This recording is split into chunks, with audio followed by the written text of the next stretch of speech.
I've already tried to make this video once, and I forgot to film some crucial steps, so we're going to make some more bread today. This is literally the chillest bread recipe you can imagine. It needs only 5 things. You need all-purpose flour, 2 to 3 cups, about. You need some yeast, dry active, 2 teaspoons plus a scooch more.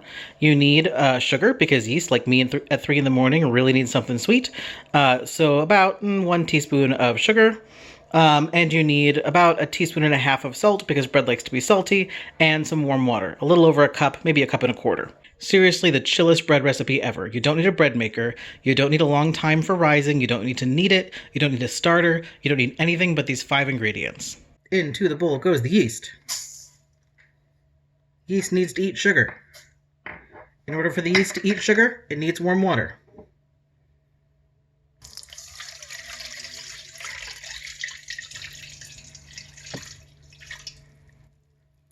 We let the yeast bloom for 5 minutes.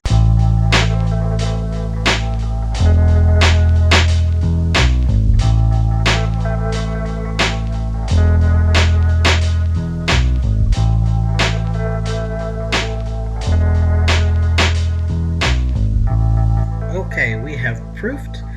So now we are going to add the salt and the flour. Like I said, 2 to 3 cups-ish. What we're looking for here is enough flour to make the dough into a ball that comes away from the sides of the bowl, and not much more than that. So I'm going to start with 2 cups because I know from experience it'll need at least that much. Then I'm going to mix it by hand, and if I need a little more, I'll add a little more.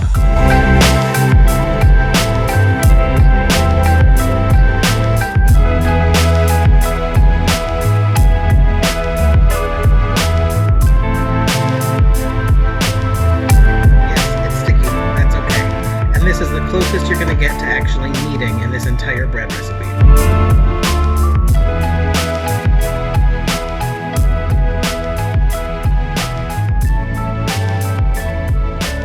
So now I've got a decent little ball of slightly sticky dough, and all we're going to do is put a little coating of flour around the outside so that it doesn't stick. So what we've got here now is a little dough ball with a little bit of flour on all sides just to keep it from sticking, and we're going to cover it with a towel and let it sit and rise for about an hour.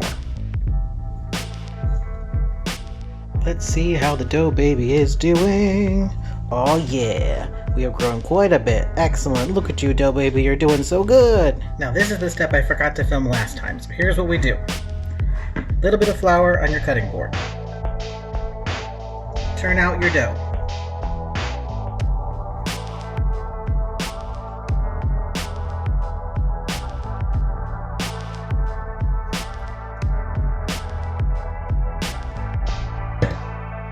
Lightly floured dough.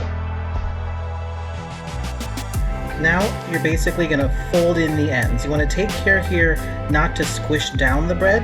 We want as much air pockets as we can get in here, because that's where you're going to get a little height and lift in the bread, and it's not going to be too dense. But you're going to fold it all up like so, into a little baby bread like this, and then just sort of pat it into a sort of round shape. So, now I don't own a proofing bowl. If you did own a proofing bowl, this would be the time to use it. I'm just going to use a second mixing bowl. Flour your proofing bowl as best as you can without actually owning a proofing bowl.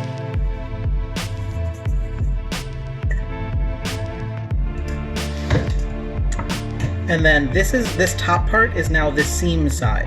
It's the side of the seams that all came together. You want to put this seam side down into your bowl.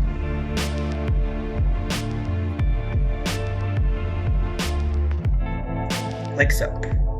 Now again, we're going to cover it with a towel, and we're going to let it rest for only about half an hour this time. While that baby rests for half an hour, we come to the stove.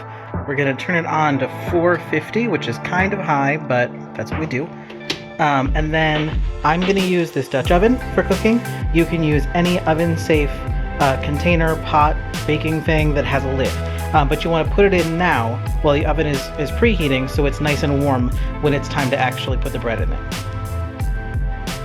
Meanwhile, the dog snoozes nearby. Okay, it's been half an hour. This is nice and warm from the oven. Be careful not to touch it without oven mitts. Let's take a look at how our bread's doing. Doing beautiful. So now we're gonna flip this upside down into this without burning ourselves so that the seam side will be up when it's in the bowl. Wish me luck.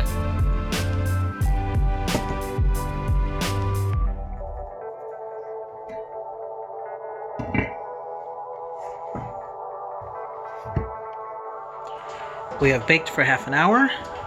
Let's see what we look like.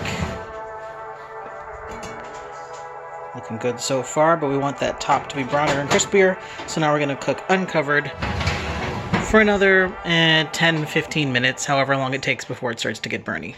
It's been 10 more minutes. Let's see how we're doing. Oh yeah, that's perfect. It's gonna come out right now. Take it out, straight onto the cooling rack. Let cool for at least half an hour or so before you cut into it, and enjoy. And that right there is the easiest, chillest bread recipe ever.